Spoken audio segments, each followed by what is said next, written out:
Update. Yeah, Mr. Chairman and ladies and gentlemen, thank you very much for inviting again to this very nice meeting. And as your Premier Minister came yesterday to Riga without a tie, so I had to take off my tie as well, which is unusual for me.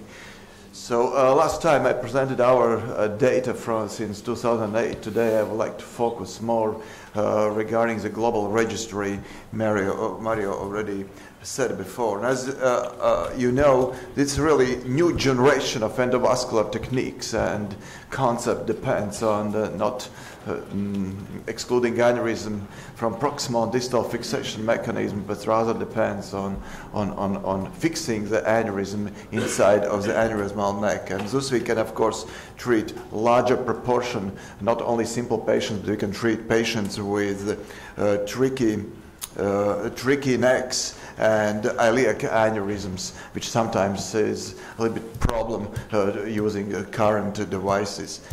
Now I focus more to the global registry. Matt Thompson already in Charing Cross presented some data short time ago. And this is a registry involving 300 patients in 30 centers. Many of them are new centers, never been experienced with NELIX before. And this is a real world experience, taking all patients in the trial with no much biases, creating this registry. And it was an independent CT scan lab, an independent adverse event committee. So compared maybe with the other registries, I would like to point out that it's a patient cohort was taken in the registry in a very fast fashion. So within 10 months, we included all 300 patients, and now we're having more than 300 days follow-up for these patients. To understand all these complex patients included in the cohort, we decided to divide all these patients in 4 groups, depending on anatomy complexity. And the first cohort 1, where the majority of patients were included, were inside of company's IFU with anatomy with a proximal neck length up to 10 millimeters and infrarenal neck up to 60 degrees, which probably is a nice anatomy treated probably by any device. So the other 3 cohorts groups, which is let's say at least 1/3 of the patients consisted from more complex and difficult patients. So 39 patients with a rather short necks up to 5 millimeters or quite angulated necks up to 90 degrees. And cohort 3, patients with very short necks or even no necks at all, or very high angulation in proximal neck. Is probably quite challenging group. Why 16 patients were included with chimney techniques, so used to extend to renal arteries on IMA. So on cohort 4 were tricky patients, were ruptured patients, revisions of other devices, aortounileacal patients, or other difficult patients. So when we compare with other registries like Engage or Great Registry, we see in all anatomy tricky parts, our EVAS registry included really significantly more challenging anatomy patients. Either you're taking into account neck, proximal neck, or many chimney techniques, or iliac diameters more than 25 millimeters, which might be challenging for other devices. But in the same time, as you see, in all groups there was rather large aneurysms, and compare again with the other registries. These are larger aneurysms, which we may speculate would increase the total mortality, as we know with the larger aneurysms we include, as more mortality we may expect later on. Well, in the same time, when we look to the procedure time, it was very interesting to see what the procedure time was not significantly different between all these groups. Even taking into account challenging anatomy, chimney techniques, etc., still the procedure time was very predictable and was the same. Of course, the fluoroscopy time was different in group 3. Using the chimney techniques, we need fluoroscopy more. Regarding the major adverse events, there were 3 patients experienced within the perioperative period mortality. One was 2 patients with pneumonia and 1 was GI hemorrhage. So, and 7 patients experienced within follow-up period all-cause deaths, and none of these deaths were related with aneurysm. Regarding the endoleaks, of course, taking account the concept, unique concept, there is no type 3 or 4 endoleaks applicable for this design. Regarding the type 2 endoleaks, there was one type 2 endoleak at the beginning which spontaneously resolved. It's usually focal, local type 2 endoleak, so which usually we don't see for these suck-sealing devices at all. So going back to the type 1 endoleaks, they are listed below. So, and what happened within 1 month between this all 6 endoleaks, half of them, of the 6 type 1A endoleaks occurred due to device malpositioning. And this was, let's say, our learning curve of the centers to position device in the correct situation. 2 out of these 3 were for patients out of IFU. And the remaining 3 type 1A endoleaks occurred for patients who are inside of IFU, but possibly attributed to the learning curve is an endoleaks for new centers. So, and there was one type 1B endoleak, and this occurred due to device malpositioning, more proximal placement on the right endobag, and I will show you patient a little bit later. So what caused the type 1A endoleaks in the later phase?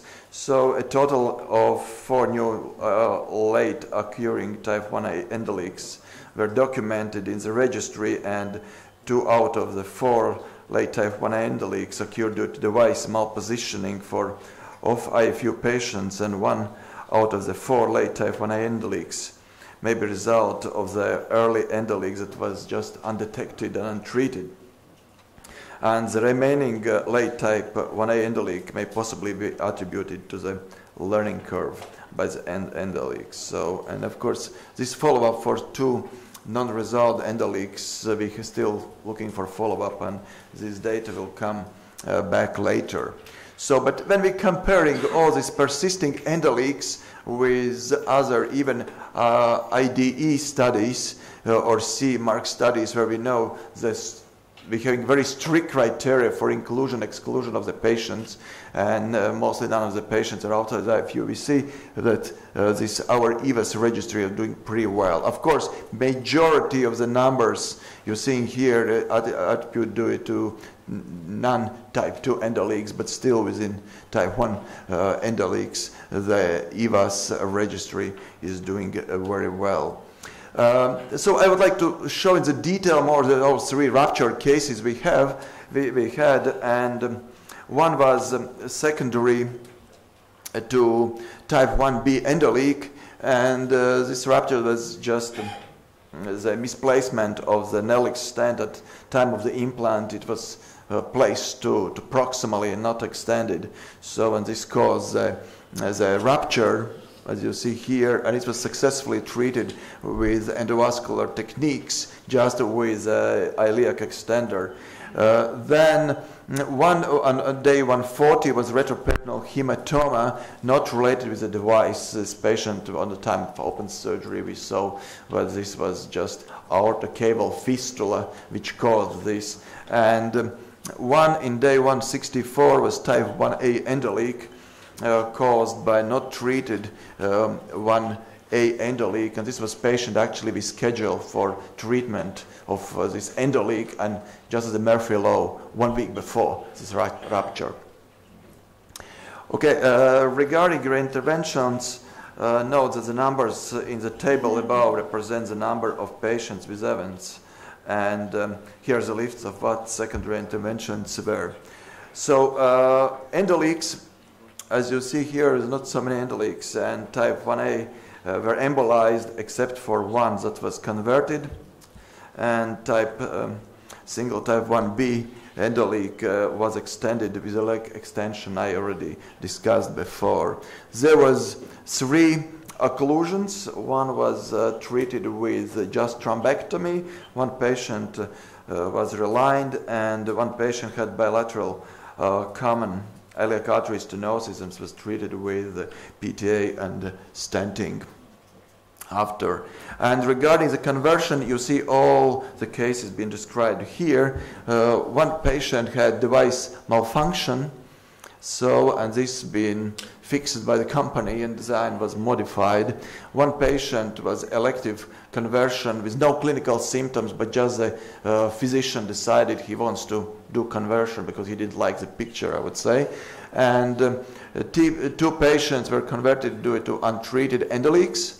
This was sort of our learning curve at the beginning, so that's, now we know how we have to place the device to avoid this, and 2 patients were treated with conversion due to infection. So as we see, 3 of 6 patients related to operator or technology learning curve, and I would say no, when we take this in account, we would expect not to see this kind of endoleaks, let's say endoleaks and reinterventions. When you look freedom from mortality, the results are pretty nice, similar to other registries, and it's a little bit surprising to see this flat line for aneurysm-related deaths after 1 month period. So I don't know, we may speculate what is the reason behind it. And when we see freedom from secondary intervention, the numbers are very low, and actually you see the intervention for occlusion, it's very flat from the early beginning, so we're very happy to see this picture from our current data we're having in our registry. So in conclusion, ladies and gentlemen, I would like to say what this is very encouraging results giving account our clinical experience and learning curve for majority of the sites, and at the same time I would say the learning curve related just with the device implantation, and still with a learning curve and complicated patients we included in the registry, we see the overall endoleak rate is very low and very acceptable reintervention rate, and very low on no aneurysm-related deaths, and very low cause of mortality for other reasons. Of course, we need longer follow-up, and as you know, this is a 5-year registry. We will see other data coming soon. So, and I think it's encouraging results treating challenging anatomy when we need to use chimney techniques, when you're treating very short, very difficult proximal necks, or treating patients with common iliac aneurysms. And in Riga, we're having experience treating 45 patients right now with common iliac aneurysms, and we are happy and pleased with the results. As you see here, the patient with bilateral iliac aneurysms, you can check through the side ports, so for precise landing, and you can exclude from renal arteries, introducing the stents, opening the stents, and then filling with a polymer. You see, you exclude not only the aneurysmal sac, but you exclude all parts of common iliac aneurysms and diseased iliac aneurysms. And the good about this technology, I believe, and why I like it very much, is because we preserve hypogastric arteries in all cases, and we've been able to preserve hypogastric arteries, I would say, in all cases when it was pre-planned. So that's, you see, both hypogastrics are fully open, and this particular patient we're already following up for 5 years, and we are very, very pleased with the results. So thank you very much, Haristo, and I probably should. Thank you very much also, and come here please to the podium.